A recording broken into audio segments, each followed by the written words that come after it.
pod bay doors, please, Hal. The pod bay doors are open. Welcome once again. I'm your host, Jerry Dean Roberts of ArmchairCinema.com and ArmchairOscars.com. Seated here with a man speaking to me through a computer, the critic, dare I say legend, TalkMovieMe.com, Mr. Doug Heller. How the heck are you today, sir? I'll do it. We'll have a house even if I have to work for it. He says this speaking through a computer. Speed up Zone 5. Welcome to a delight. Really, a delight. I do love this movie. We're talking about modern times. Chaplin's last... Do I call it a silent feature? It's largely silent. You don't hear any dialogue except through machinery. And when he sings at the end. Right. And there's Foley. There's sound effects and things. You know. So it's kind of it's like City Lights. Yeah. Only meatier with the sound. He really he used sound a lot better and a lot more in this.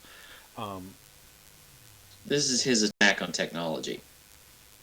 Yeah, and you can definitely see where it influences Tati, because that's what it influences a lot of people. Oh yeah, what he does in specific, especially here in modern times, that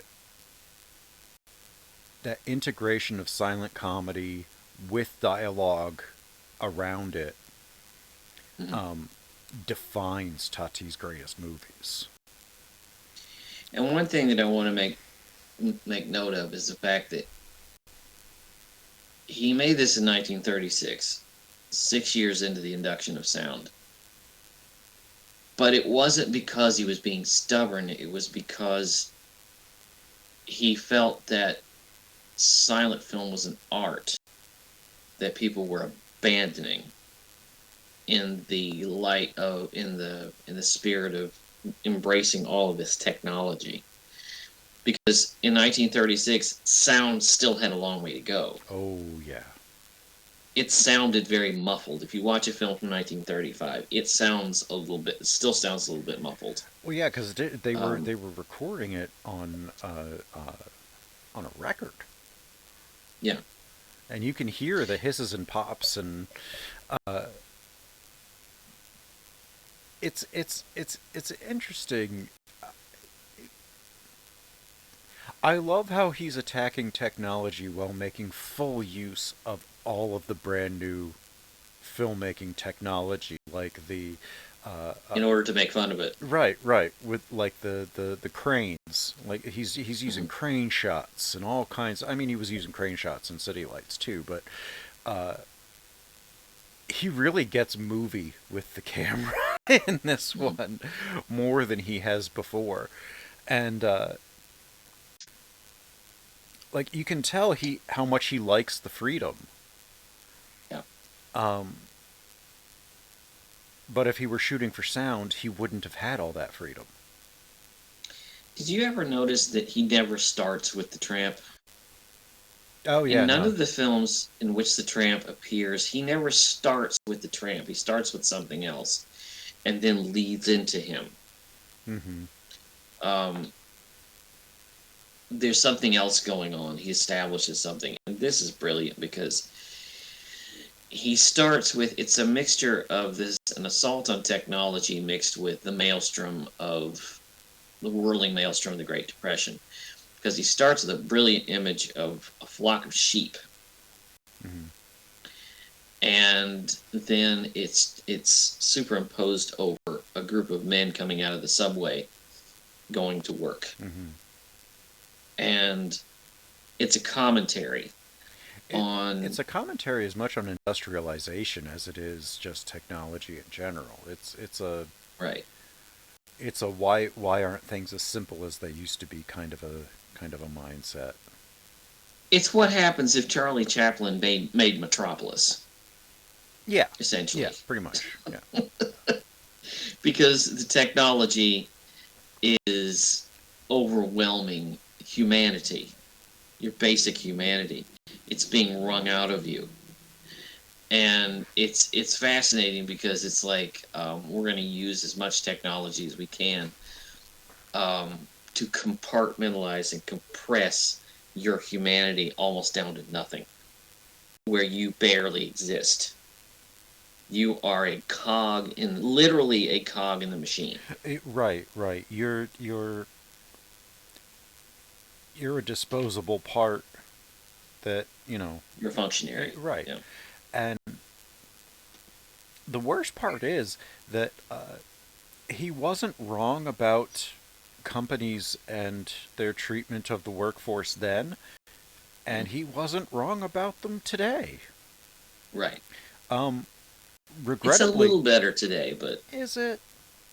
it is. It's a little better today. Is it? Uh, Um, Sort of, but not everywhere. what's interesting is his because everybody who speaks in this movie, and there is dialogue in this movie, everybody who speaks does through machines. Mm-hmm. The boss speaks through the boss speaks through the teleprompter. The salesman speaks through the phonograph. It's all done through Right, machinery. The right, only right. time we ever hear dialogue from a person is at the end when he's singing, and that's when he's singing the song Titania in gibberish, Mm-hmm. um, because they insisted on giving the tramp a voice. Yeah. And So he he made said, sure not to say anything. right. Beautiful. So he decided to retire the tramp rather than have him move into the sound era. Right. It's important Really, to note that his character, the barber in The Great Dictator, is not a version of the tramp. they kind of all are a little bit because he's not even called. I mean, he's a factory worker here. Yeah. I like that they call him a factory worker, Uh-huh. not factory worker, a factory worker. Just another, Uh-huh. just another cog in the machine. I like that. Yeah. Yeah. He utilizes the inhumanity of industrialization and assembly lines Mm-hmm. very, very, very well. Um, to the Particularly factory work. Yeah, factory work, and the unreasonable demands that are Mm-hmm. put on people to get these production quotas. People can only move so fast. You can watch this with Norma Ray. Oh yeah, oh You yeah. can watch this a movie like that. Uh-huh. These ridiculous production quotas. It's interesting how people can go to work. This is, I think, this is an underlying commentary too. How you can go to work and you can have a job in an office, in a factory, on a in a textile mill, in whatever, and do your job for 15 years and never really have an idea of what you're doing. True. I know what I do, but overall, I'm not 100% sure what this company does. You ever see Office Uh Space? huh. Oh yeah. You have no idea what that company does. I'm sure most of them don't either. They're sitting there at the computer and they're making these spreadsheets, and it's like I really I have no idea what I'm doing. What I know what I'm doing. I don't know what the company does Mm-hmm. at all. And in this movie, you have no idea what this factory does. Yeah, it's a foundry. Mhm. It's a metalworking factory, and that's all you To know. make To make what? I don't know, because he's tightening bolts on things that aren't adhered to anything. right, Like I don't know what he's tightening. It's not and the guy down the affixed. line is just and the guy down the line is just pressing it. He's just pounding on it with a hammer. Yeah, it's like what are they doing? What are they building? What comes out of there? What are they building in there? As What are they Tom Waits building? would say. Yes, See and building it's in there. it's fascinating. It's like they cannot, and he can't miss one. He No. can't miss one. Whatever it is he's doing, he can't miss one. And and then that handoff, which Yeah. doesn't make any sense at all. Mm-mm. It's like if you're going to hand this off, the one coming in should go ahead of you, start, Right. so that you can get out without having a backlog. But no, he hands him the things, and he's and then he has a And you nervous breakdown. and then you got to be thinking while you're doing this job. First of all, you cannot stop. Yeah. You cannot stop. And all the while you're standing there thinking, okay, if technology moves too far, I'm out of a job because eventually this job is going to be taken over by another machine Mm-hmm. that can do it faster and can do it more efficiently, and I'm done. My job is finished. You know? The job I used to do, crunching spreadsheets, they now have a computer program that does that. Mm-hmm. It does the exact same job I did, and one of my jobs was also to sort out correspondence. They've got a machine that does that, and it's like you're always thinking I'm about to be replaced by technology. They don't need me here. True, and you would think that as they were able to replace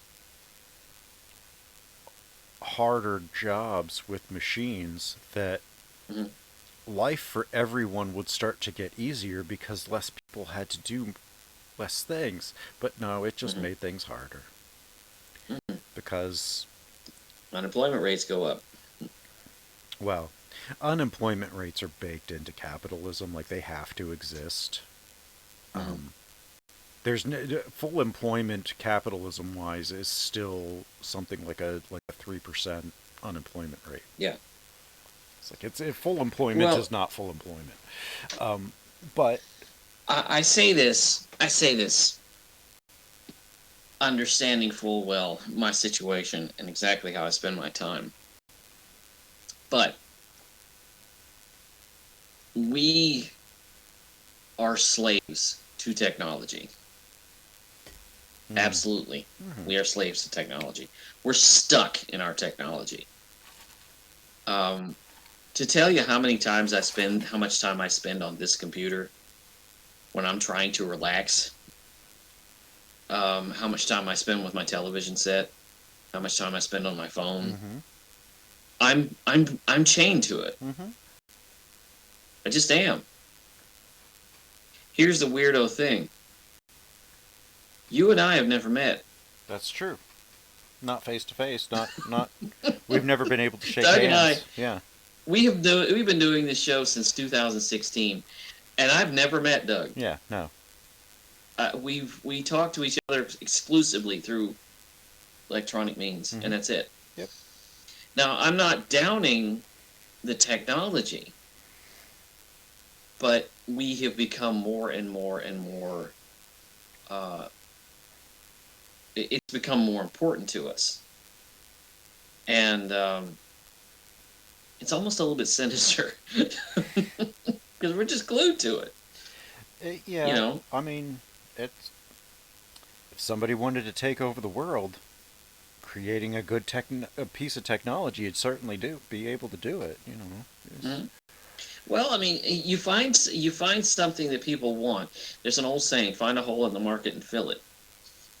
Steve Jobs certainly did that. Mhm. Because when I would drive by the Apple store and I'd see those people, and they're lined up like sheep Mhm. out the door and down the street to get the brand new whatever. It was just it's fascinating. And then it's even what's even more remarkable is that when they get out of that line, they go across the street to Starbucks Yeah. and they get in another line.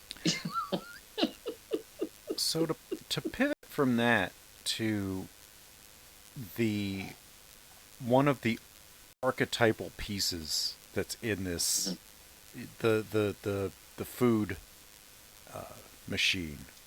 Oh God, How is this this this is supposed to terrifying. be? How is this supposed to be efficient? You can't see what This is if you're working like what he was doing with the wrenches, tightening the things. You can't see what you're doing when you have this thing on you. How are you supposed to continue to work while this thing is? I'm telling you, this eating machine. This is his Ed 209. This is his Ed 209. This is his piece of technology out of control. Mm-hmm. You know, does that This make is sense? It's yeah. like This is like Chaplin made this specifically to look utterly ridiculous, mhm, and he succeeds. mhm, Because if you're focusing on your eating, you're not going to be able to work. If you're focusing right, on your work, you're not going to get any of this food. right.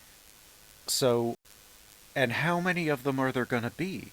Are they going to be Mhm. lined up all down the line like everybody's doing this at the same time? How is this going to work? And you're not going to have like one and just go from person to person. Well, Like you're it would supposed to be be sitting forever. there at this. It's the word that I kept using when I was looking at this eating machine was obscene. It's such an obscene idea It's that your workers will keep working while this stupid machine is feeding you. it's one of the things that one of the in a movie from like the 80s, like the dad from Gremlins Hmm. would have Yeah, invented something like this and wouldn't understand why it doesn't sell at at market. right.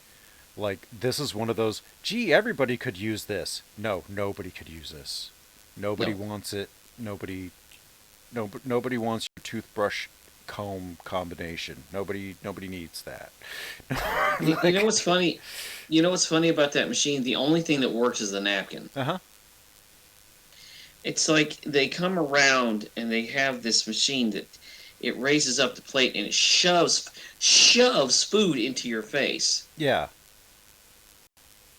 It dumps soup into your mouth, and then the stupid napkin comes out and rolls on onto your mouth, and it's like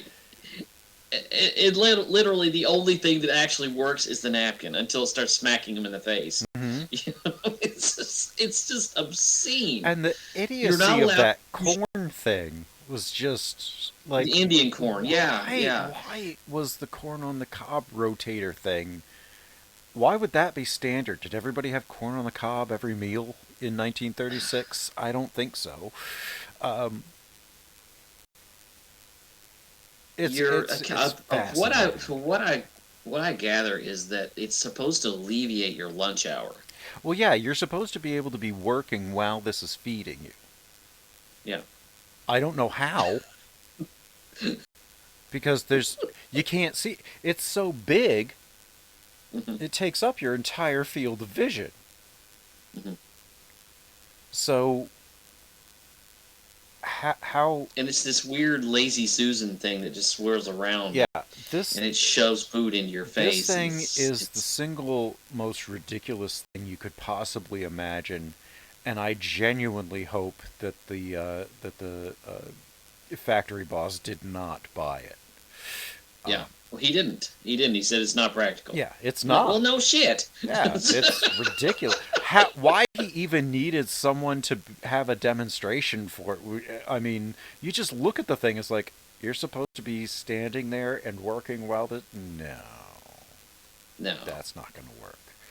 So So it's like I go to work now, and there's a mandate for a lunch hour, and you go to work, and and you tell people you're getting it's getting late in the day. You tell your supervisor that you haven't had your lunch break yet. They start to panic. oh Like, yeah, in retail, oh yeah, they do. Um, now your laws must be better than Pennsylvania's. I was OSHA mandates. I think if you have 8 hours, you have to have a 30-minute uh, lunch break and nothing less than that. But most of the places I worked, uh, call centers and everything, 30 minutes. Well, I work 8 hours, and they give you an hour. They don't Wow. have to give you an hour. It helps Yeah, because I the store that I work in is so damn big. I But they had to do give you an get hour. I had to get moved to a 410 shift Hmm. to get an hour lunch. Yeah.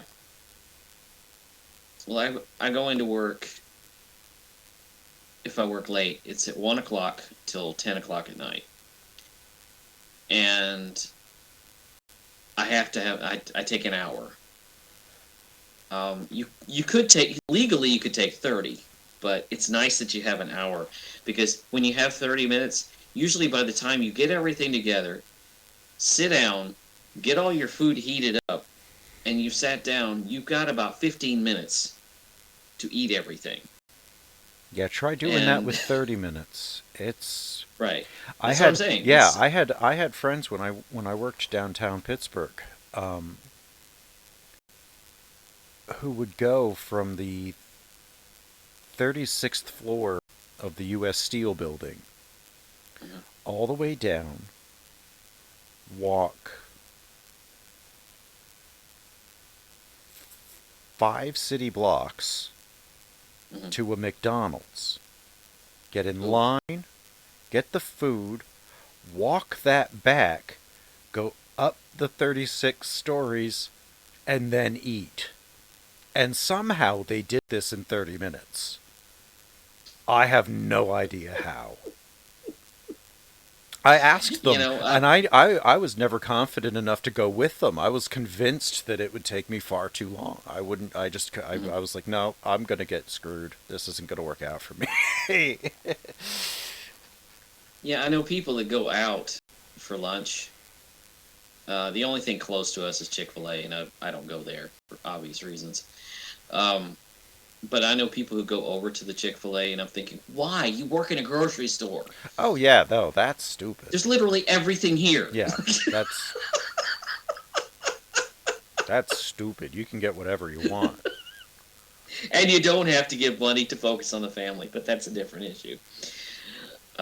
But Anyway, so after all this, he gets put back on the line, and he cracks. did you notice something about his performance in this?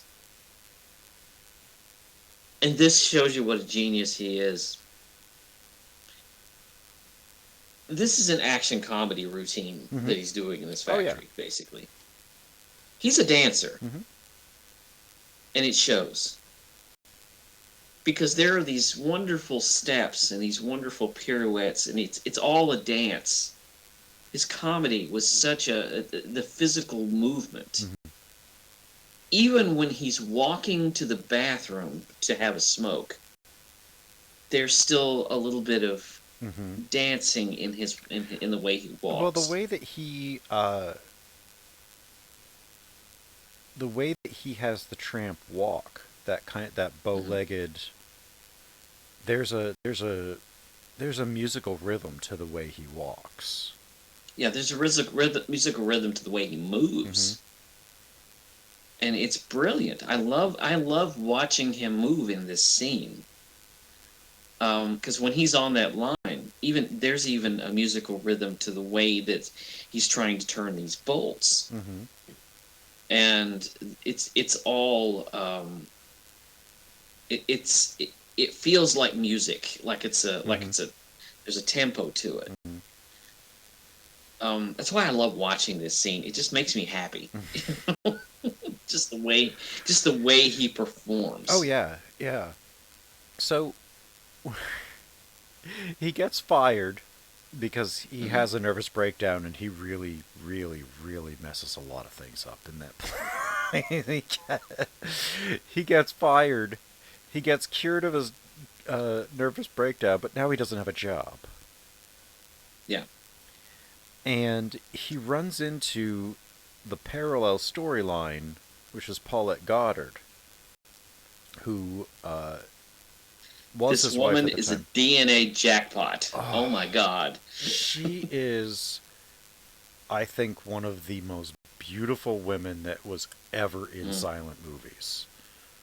This is one of the Mrs. Chaplins. Yes. Um, She was married 4 times. Her last husband was Eric Eric Maria Eric Maria Remarque, who Remarque, wrote who did All All Quiet Quiet on the on the Western Western Front. Front novelist. Yeah, yeah. Hmm. It's a good book. I don't know if you ever read it. I read it. I read it. Yeah, I read it in high school. I probably read it somewhere in that area. It's a good book. Um, But what I noticed about this film, I don't know if you caught this. I love what you said to me before we were recording this. You said, this is "Did you ever notice? Do you have any idea in mind what happens in the middle 40 minutes of this movie?" right because when once he got out of the thing and he got cured of his nervous breakdown, I was like, I was watching it and I'm like, I've never seen this part of the movie before. I was Mhm. convinced that somehow I've seen this movie a dozen times. Mhm. Um, but all I can think of when I think of the movie is the first 20 minutes and the last half hour. Mhm. There's a Yeah. stretch of 40 minutes in the middle where he goes to jail, and Mhm. it's where the meat of the story Gets is. a job in the shopping mall. Right, in the mall, and they do all of this, and they want to get a house, and when he bumps into her, I had no recollection of it whatsoever. The shack, none of it. Mhm. None of it at all. I only remembered the bookends in the factories. Everybody remembers the factory. Yeah. And so what do you remember the middle parts when you think about this I after? remember her. I Well, remember she's hard her. to I remember the forget. last shot. She's hard to forget. Um, what I noticed is a through line. There is a through line of food in this movie. Mhm. There's always he is and she as well are always in pursuit of food. And it starts with the machine, and he's fed with the machine. Later he's having lunch while he's in jail. She steals bananas to feed her brother and sister. They have cake in the shopping center. Mhm. There's always this maddening pursuit of a meal, and that's what the period And that was. ridiculous ham that she has when they're in the shack. Yeah, Damn. yeah, I saw that cook and I'm like, ooh, yeah. that's a good. That's for a family of 12. I Yeah, mean, that's. And there's no refrigeration. I'm like, you better cook that fast. that's the kind of thing that was selling at my grocery store, and the people were coming up going, "You have anything smaller?" Yeah. I think I still have Because you're going to be Christmas eating ham. on this till Yeah. I February. still have Christmas ham in the refrigerator. I Yeah, still. yeah. Uh, But yeah, it's just this. Those are the two pursuits: the pursuit of work, or the three pursuits: the pursuit of work, the pursuit of food, and the pursuit of a place to live. And a lot of people in 1936 didn't have these things, yeah, no. and we're struggling, just like the tramp and just like the gaumman. Hmm. We're struggling to find any of these things, Hmm. and I think by 1936 it was picking up. They were still in the middle of it, but the social programs hadn't really reached a lot of people yet. Right, Um, because there was, I mean, there was the first New Deal that started to work really well, and then the Republicans were like, "No, do it our way. mhm, Do it the other way." And he did it for a year, mhm. and everything fell apart.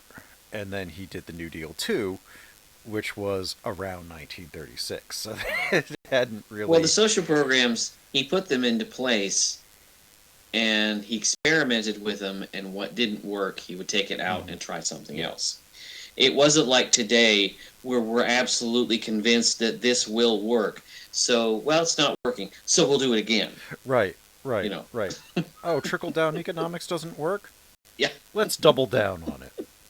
Let's triple down So we'll on it. just, Let's keep yeah, let's we're keep just throwing money at it until it works. It's like that's not gonna do. right, That's not how that works. right. It works about as well as the eating machine. Yeah, it does. What's the definition of insanity? Doing the Trying the same same thing thing over over and and over over, again. expecting a different result. Right. And it's that's what the New Deal. That's the New Deal was them trying new things, trying to get the economy back on its feet, but making experiments and trying things. Well, this doesn't work, so let's try this. Mm-hmm. And but stuck in the middle of it was the average American person, like these people, like the tramp and like the gunman, Mm-hmm. who are stuck with nothing. Right. They're not people who are. They're not just a family who are down on their luck. These are people who are out who are down to nothing, Right. who have nothing. Mm-hmm. And I love the fact that even when they find that shack, it's like they're not sitting there downtrodden because they're in a shack. They have a shack. They are ecstatic to have They're ecstatic to because have something. it's four walls and a roof. I mean, Mm, it's shelter from rain and wind, and it's right. more than they've ever had, which Mm. is seriously one of the saddest things imaginable. But you can't love their circumstances, but you love their optimism. Absolutely, yeah. It's like, well, at least we have something. Right. We got each other. They feel that they have something, and they they know what they want, and they know what they have to Mm, do to get it. They just don't really want to do that. mm. I like how he kept wanting to go back to prison until he ran into her, because he Yeah, loved it in his idea prison. is to go to prison.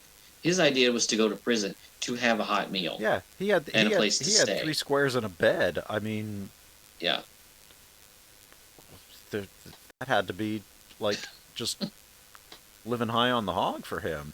Um, yeah, so you can't really blame him for that. And he must have been treated really, really well after he foiled the yeah. escape attempt. The nose powder. Yeah. I love that they call it nose powder. Yeah. Yeah. Yeah.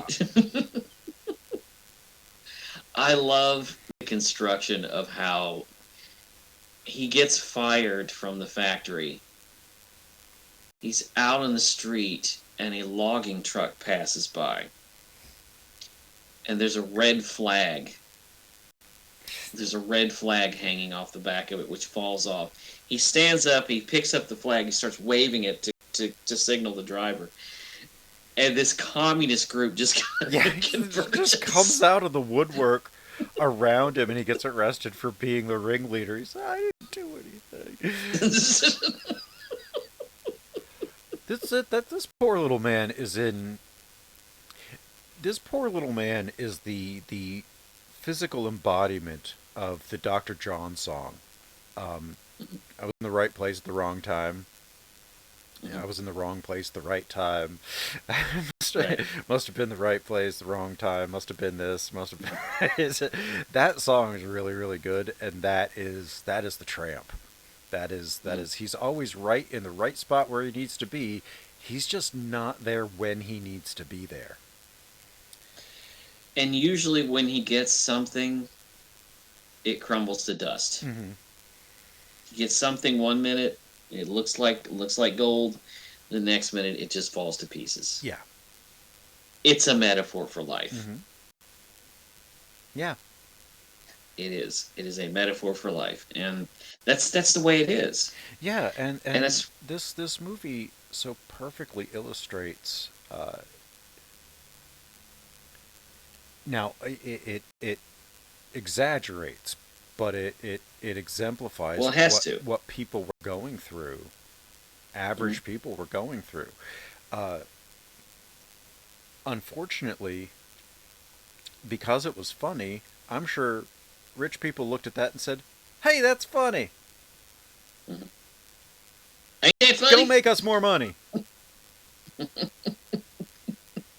Um, but yeah, Here, I'm gonna go. Here, I'm gonna make $5 million a year, and I'll give you $2 an hour. right. Figure that out. Oh, the cost of our raw materials is going up. Well, I guess I'm gonna have to cut your pay.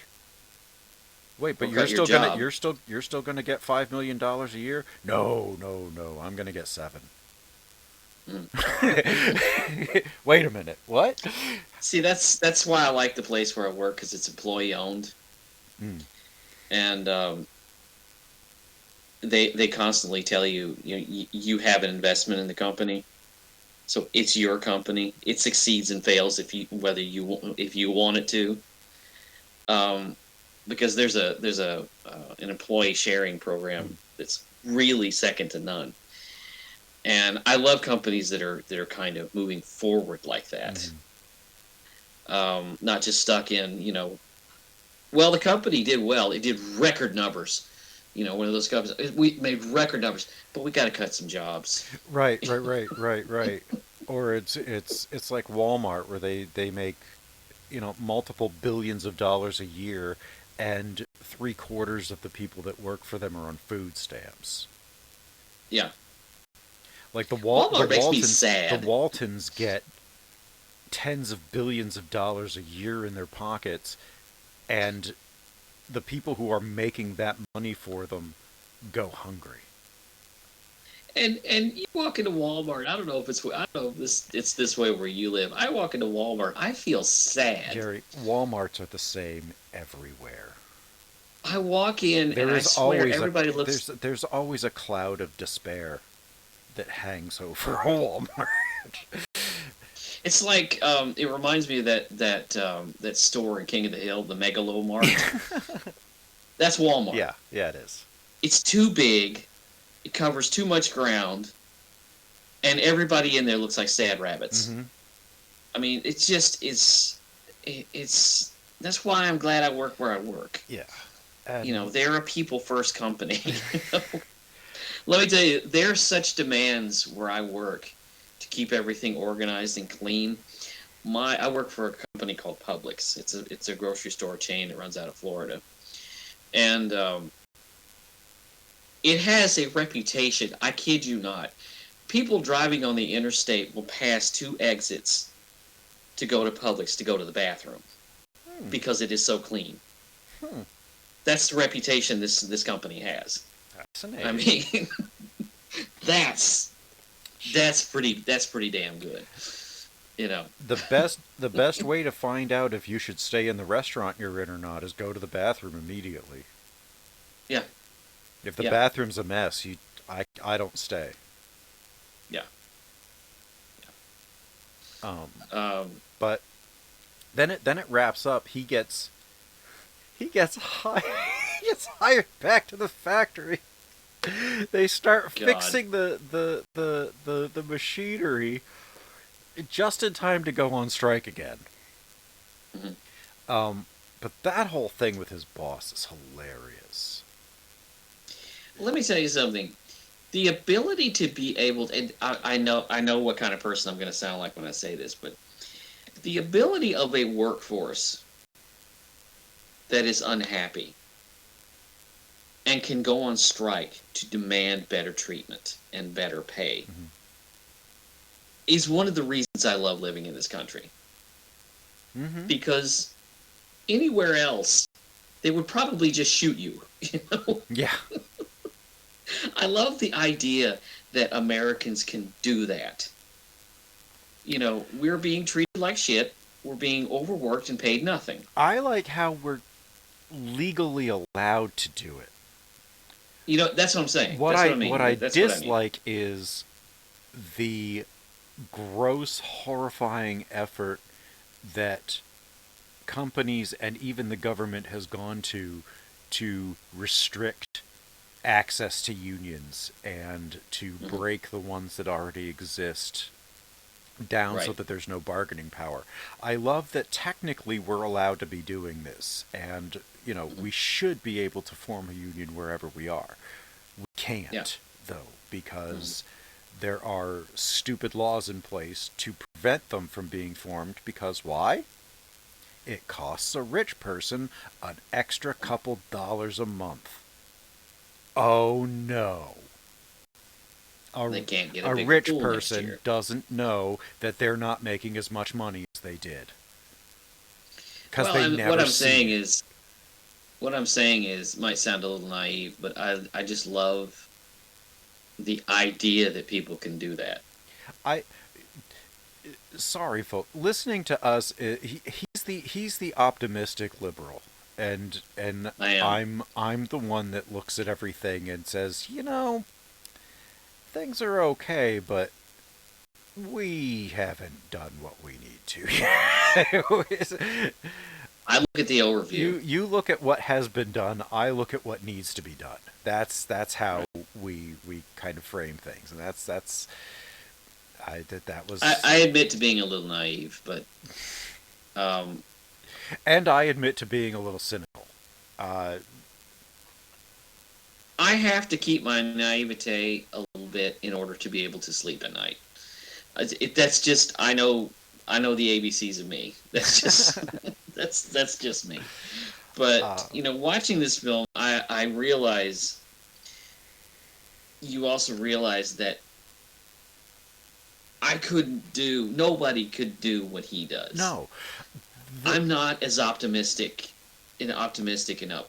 When I lose my job, and I have been fired before, mhm, me too. I go into a state of panic because I the did the hardest thing first in the time. world for me, the hardest thing in the world for me to do is look for a job I hate it. because I hate it. To me it always feels like begging, and I hate the process. I hate looking through things, going, will I want to kill myself after being here for 2 months? Yeah, Yes. Oh, I guess I shouldn't apply. like, yeah, like I have those kind of standards that, like, I have to not I have to be able to stomach being there hmm, in order for me to be there. yeah, And if I don't, it's not gonna last long. yeah. You know. Um, It was kind of a blessing that I found the job that I have now, because the job that I had before, I was making barely $10 an hour. mm, Um, and when I went to the interview, this was a comedy movie all its own. When I went to the interview for the job that I have now, and they told me how much I was going to be making,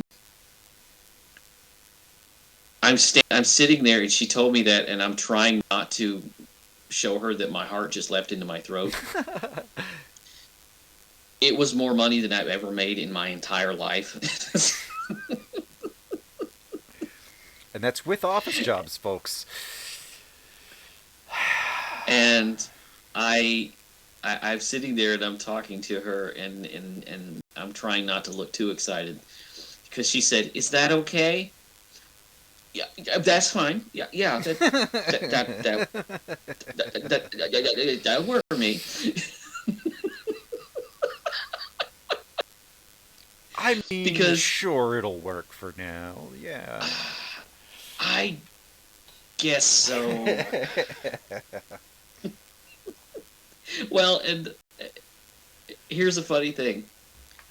It saved my life, because I got the job in late 2019, right. Right and before the pandemic uh, my really hit. my wife has her own business, Hmm. so she had to close down for several months, and I work at a grocery store. I'm working and you're not only getting paid, you're getting some bonuses because of how hard you're working. And it's like it saved our lives. Yeah, yeah, yeah. It was the right job at the right time, and I got lucky.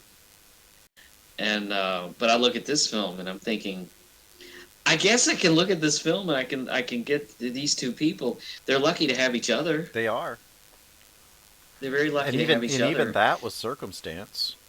Um, Yeah.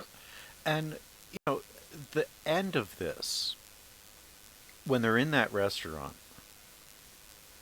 the thing he does with the duck plate Yeah.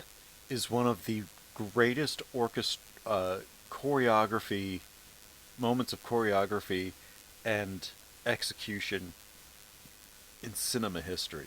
I Mm-hmm. love how he almost gets there and then he gets pulled and then Yeah. he gets worked back in, and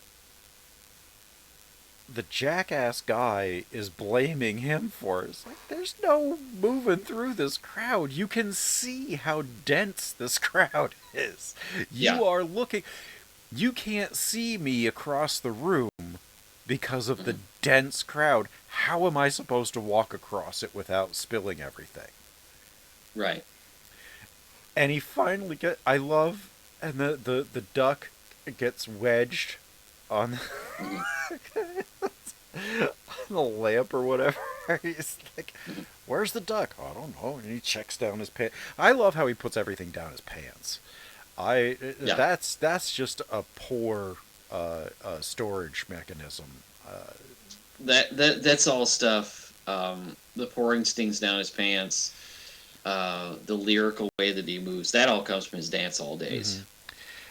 Mm-hmm. Um, And what I took away from this, because Chaplin realized that he had to retire the Tramp here because the modern times, the mechanical age, the machine age was going to eventually crush his fragile spirit. right.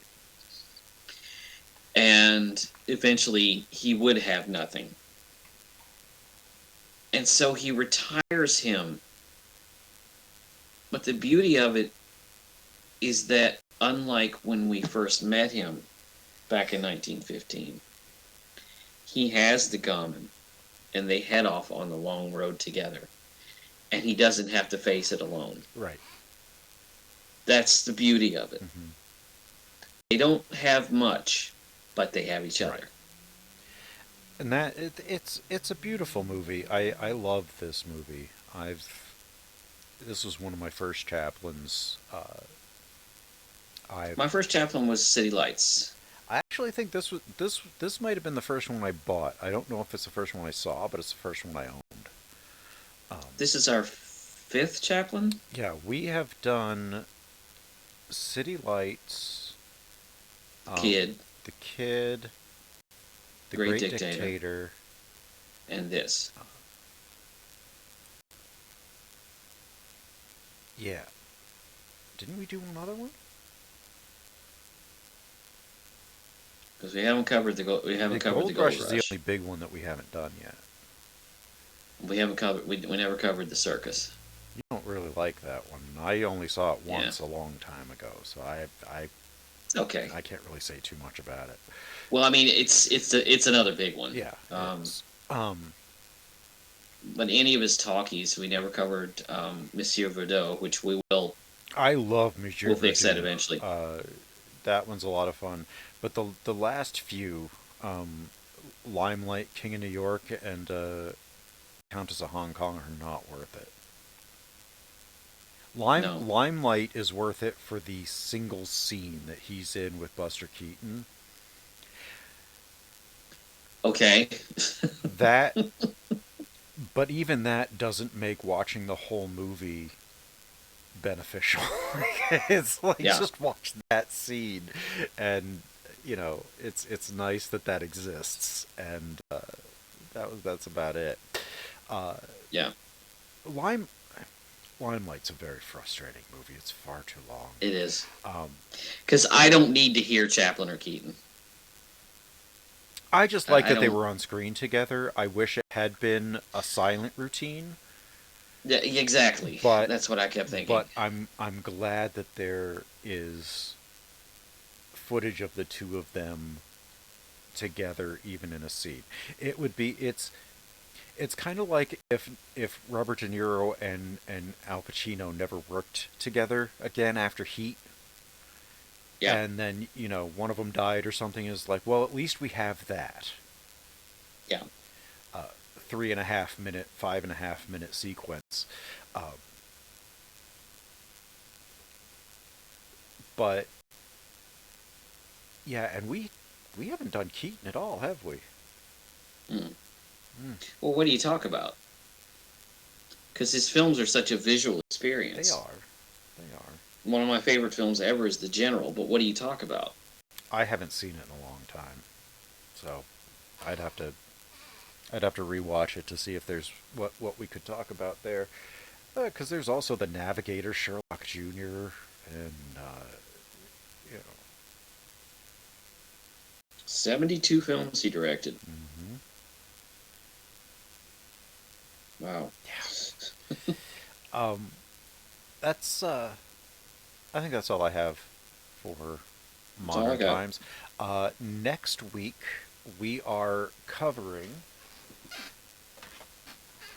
uh, Hiroshi Inagaki's Samurai Trilogy. Because of course we are. Because of course we are. It's January, so I'm doing a samurai series. That is Samurai 1, Musashi Miyamoto, Samurai 2, Duel at Ichijoji Temple, and Samurai 3, Duel at Gunryu Island, starring Toshiro Mifune as Musashi Miyamoto, the famous samurai who wrote the Book of the Five Rings, the like the samurai Bible, basically. Uh, They're on um, HBO Max. HBO Max and the Criterion Channel. Um, Okay. but I don't have the Criterion channel. I don't know why. Uh, You know what I need to get? I need to get Apple Plus because I watch. I every time I go to look for a movie, I go to this site called Just Watch, me too. and I look something up, and every single thing I look up is on Apple Plus. Everything. I'll tell you what, the one thing that I managed to get a hold of that's on there is called Foundation. It's an Mm-hmm. adaptation of the Isaac Asimov novels. Mm-hmm. They've done one season, and wow, it's Yeah. great. it's, it's everything that every other Isaac Asimov adaptation isn't. He's hard to read. He is I know that. very hard to read. Well, um, following your choice, I've coupled Modern Times with a film that was that it directly inspired. It is Jacques Tati's 1958 masterpiece Mon Oncle, Oh, I love Jacques which Tati. it's very, very French. Yeah. Yes. The only thing missing is the nudity. Mm-hmm. I love French cinema. The only French the, filmmakers are afraid of the nothing. only one of his that I think is a more French is Playtime. You think so? Y- y- in its in, A lot of people like a lot of people like Monsieur Hulot's I Holiday. like that one a lot. I like Mon Oncle. That's my I favorite. like Mon I Oncle. like this one a lot. Monsieur Hulot's Holiday is very funny. Playtime is great. Um, I'm a huge fan of Jour de Fête. His first feature, um, the day of the parade or the day of the celebration or whatever it would translate to. Um, that is a lot of fun. Which, if you want to watch Mon Oncle before we get there, it's on HBO Max. I have the Jacques Tati Blu-ray box set from the Criterion. I was talking to our listener. I was talking to our listener. Hello, listener. Hello, listener. Or you can see it on the Criterion Channel, or you can buy the Is it on wonderful, Criterion I Channel? believe it is. Most of their stuff is. Um, Yeah, Criterion yeah. Channel. Um, if it's a Criterion movie and it's on HBO Max, it's on the Criterion Channel because their Mm-hmm. Criterion has an agreement with Warner's. Mm, Um, for now. that's how they're For getting those that are their listening, that's how they're getting their streaming. Their own yeah. streaming service is that they made some kind of a deal with Warner Brothers Mm. when they did Filmstruck, and then when they broke out on their own. Um, but What are we closing? We're closing we're closing January with Mono Fu, yeah, right? yep, And then we're moving into Black History Month. yes, which has not been finalized, at least on my end yet. Mine has. um, I picked two films. So I picked two films for that I'm we'll confident we'll with. talk about those as they draw nearer. We'll talk. Uh, that about wraps it up here for us. You can find all of our back episodes at the podbaydorspodcast.wordpress.com. Listen to us on iTunes and YouTube. Hit the like, subscribe, and notifications buttons there. Follow us on Twitter and Patreon at the same handle at pod_bay. We thank you very much for joining us, and the pod bay doors are now closed. The mission has been completed.